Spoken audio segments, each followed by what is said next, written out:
Now then, how's everyone doing? See if you can guess what's going to be happening today then.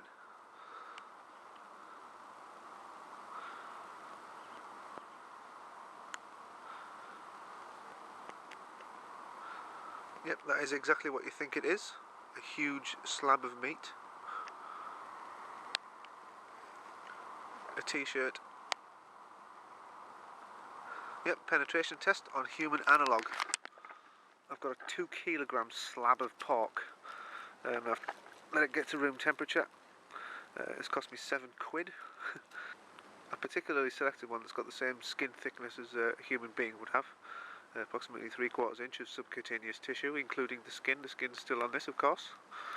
So this should provide probably the most accurate analogue for a crossbow penetration test that certainly I'll ever see. This could well be an extremely important video for some of us crossbow owners. So it's a good 4 or 5 inches thick. So let's get to the situation in hand. First I'm going to take off the plastic cover.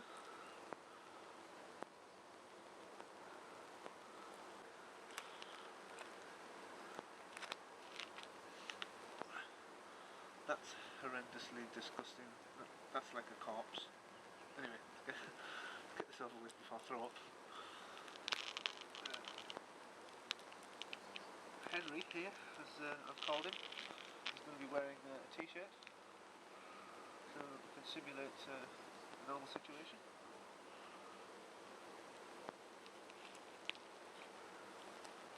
Got a nice pack to it now. Just drawn some graduation lines to assist me with aiming.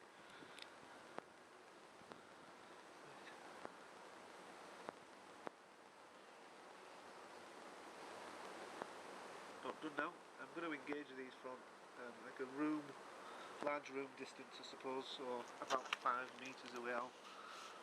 Probably 4 meters. Like, oops, there we go. Right then, here's the situation that we're at. It's up against a tree and I've got a target for backstop. I'll be surprised if I achieve full penetration in this thickness of flesh. Like I say, it's about 4 inches thick, at least.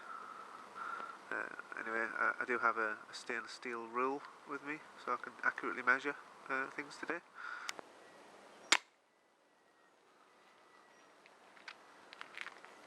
Well, that's very interesting indeed.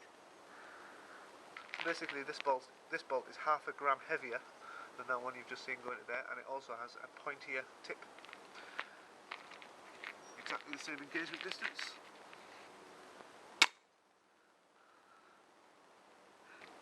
Let's go with the aluminium on the top right. That's more like it. Right, I'm now going to be trying one of my custom broadheads. So let's try one of these. See what this does. And I think we'll go bottom left dot on this.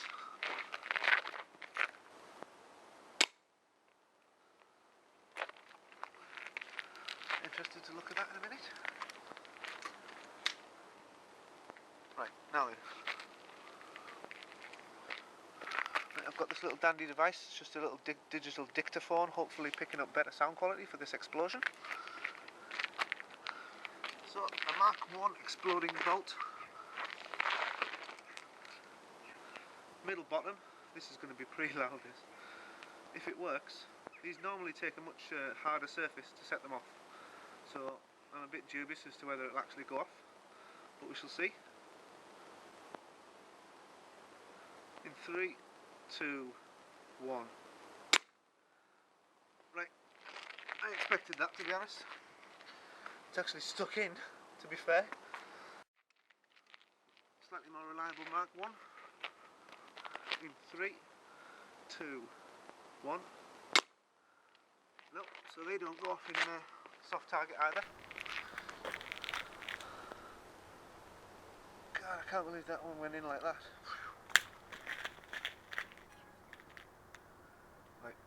purposes of science, let's see what one of these Mark 1s does to a hard target. This should set the Mark 1 off.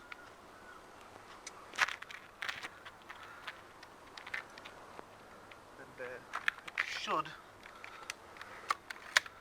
should do some considerable damage to that. So I'll probably have some cleaning up to do after this. No worries. Right, are we running? Yep, we are. Sound running, cool. Right, glass jar, 2 meters, Mark 1, push Mark 1 explosive. In 3, 2, 1. Jesus.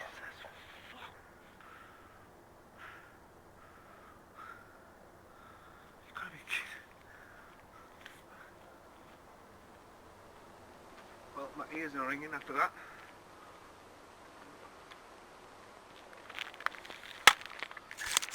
Right, I've got to be honest, I didn't expect that to destroy it so extensively.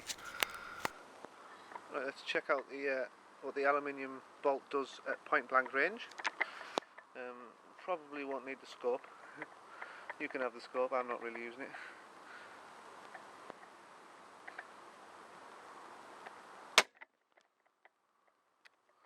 Okay, so there's point blank.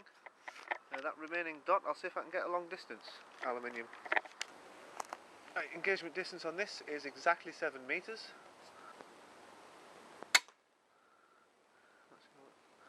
Slightly up and left, slightly high left that was. Never mind, it's a good clear impact. Should provide some decent data. Okay, first thing that's rather interesting is the fact that those blunt-headed arrows didn't penetrate the t-shirt, but it did penetrate the flesh, so it pushed the t-shirt through the skin. In the case of the blunt-headed arrow, in both cases actually, the faster bolt did more damage regarding a blunt-headed bolt. That's interesting, even though this one was heavier. This one was lighter but faster, but went in much deeper, did more damage. Right, now then, let's go through some of these penetration depths before I've put a few more bolts into this meat and ended up getting too cluttered with bolts. Right, the aluminium bolt at point blank range achieved a penetration depth of 64 millimeters. The aluminium bolt at 4 meters distance was 56 millimeters. The aluminium bolt at 7 meters was 53 millimeters. The standard black ABS bolt that I still consider my favourite, I suppose, considering the price, only achieved 55 millimeters depth. So quite comparable to the aluminium bolt actually at 4 meters, both at 4 meters there. The ABS with a spikier tip and half a gram heavier, that's the yellow one that you see in the middle, achieved a 66 millimeter penetration depth, which is basically the deepest of them all. Even though that aluminium one right at the bottom right there, as you see there, was point blank. Anyway, I'm going to put 2 more shots in. I'd like to put a standard black ABS in at about 12 meter distance and a spiky ABS at point blank range. See what's going on there. That is 12 meters, but it's actually about 11 meters away, that. So let's see what I can do.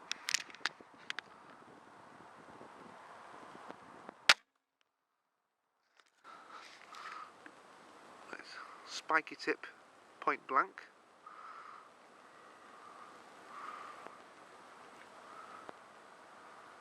Okay, there we go, spiky tip, point blank. Good grief, that's absolutely horrendous. Good lord. Okay, let's take this over. So, about 56 millimeters penetration depth at 12 meters with the standard ABS bolts there, which is about the same as it was at fairly close range. In fact, it's exactly the same as it is at 4 meters. Yeah, 4 meters and 12 meters, I've got exactly the same penetration depth there. Anyway, the point blank, I can feel that it's actually gone right through the meat. with my finger, yeah. So the penetration depth on this point blank spiky, we've only got 71mm sticking out there. So almost 90mm of penetration depth at point blank. Basically, that's 3.5 inches. It's gone in at point blank. So an extra inch, really, in a 4 metre difference between 4 metres and point blank. Let's check out the broadhead then. So 125mm sticking out on the broadhead. So 35mm of penetration depth with that broadhead. That's actually quite nasty, that, because I happen to know that means the blade is in quite deep. This is going to require cutting into, I think. I can clearly see, oh, so look, I can clearly see the laceration deep into the tissue there that the broadhead has created. You can see it much more clearly there. It's a bit better. Yeah, that's actually quite nasty indeed. As you can see, it's gone clean through the t-shirt, sliced it perfectly, and rather disgustingly caused some considerable and horrendous damage to this tissue. I didn't expect it to go that deep, actually. 35mm depth is actually quite considerable. I mean, that basically means that it's there. It's gone in that far. Good Lord, let's take a look, see if we can get in.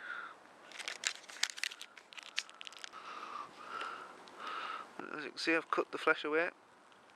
So let's have a look into the cavity. So there's the broadhead is. Let's see what happens as we take it out.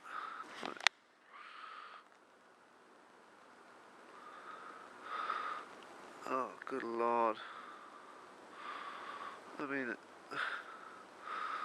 this is disgusting. It's proper chewed into. Hasn't disturbed the broadhead at all.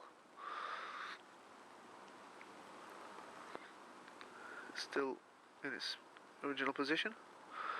And the damage now. I mean, look at that.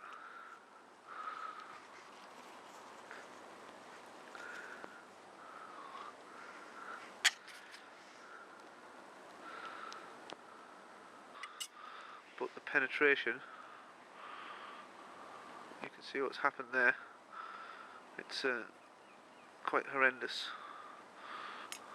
And like I say, 35mm deep, which means that it was up to there into the skin, so the blade was well in. The blade was a good 1.1 inches in. Very nasty indeed. Yeah, talk about initial kinetic knockdown. I wouldn't want to be hit with one of them, that's for sure. Now the other ones,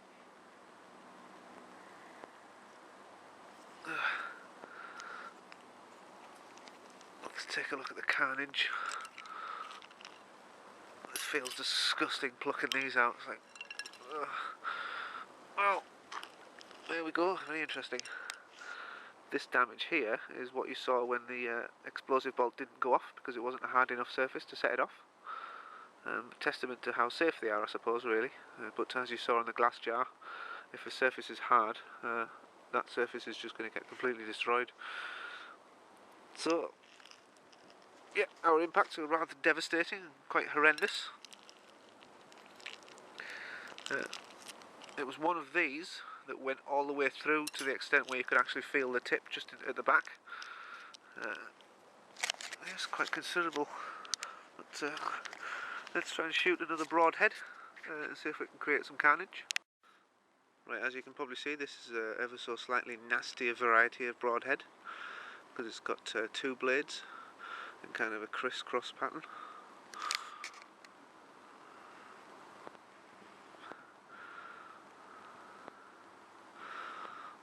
Obviously the bottom blade can only stick out that far because of the step that I've mentioned in a previous video. If you don't know what I'm on about, what are you doing? Get my videos watched. But let's see, that blade is actually wider than the one that went in there. So this will not go in as far, I don't think. But if it goes past the blade, I'll be quite happy. If this blade doesn't go in at all, I'll be a bit disappointed. But this will be a point blank shot. Let's take it out. Let's check it out. May the carnage commence, basically.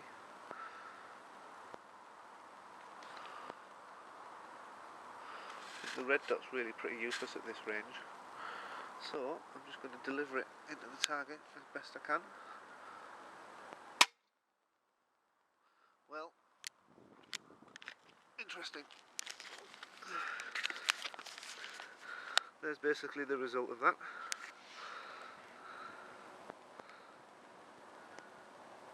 Oh my goodness.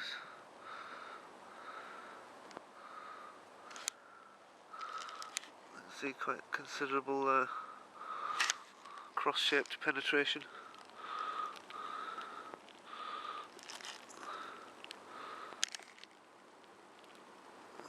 It's just initial skin damage really that's caused by that larger one.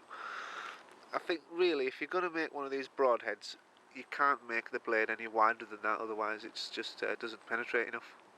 So let's try one of these at point blank range. Then you can see the difference in width that I was talking about there. There you go, see. This one here is not a sensible one, really. It's a bit silly. But this one is actually quite a viable tool of death, for want of a better term. Standard broadhead point blank. Oh my god, that's absolutely... I've never... Sugar lumps, check this out, right? Yeah. So there's your 4-inch meat, and there's the tip right there. Yeah, there's the tip. I think I'll be washing my hands after this. So it penetrated right the way through at the back of meat that is, let's just confirm its thickness. 1 inch, 2 inch, 3 inch, 4 inch at its thickest part there. Pretty nasty really. That is absolutely horrendous. I've never seen it. Good lord. I mean, that has got 79mm sticking out.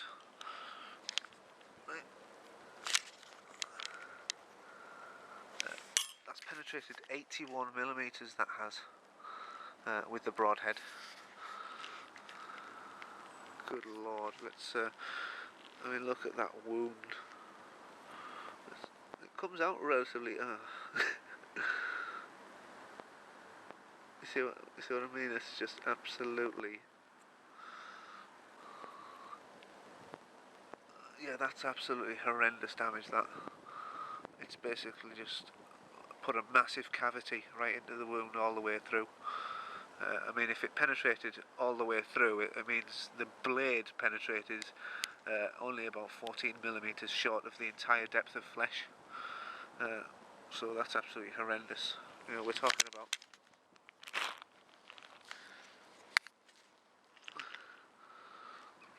that the blade, it must have penetrated about that depth for me to be feeling the tip at the back there. That's insane. I mean, this is 3/4 inch subcutaneous tissue. It's quite thick skin as well.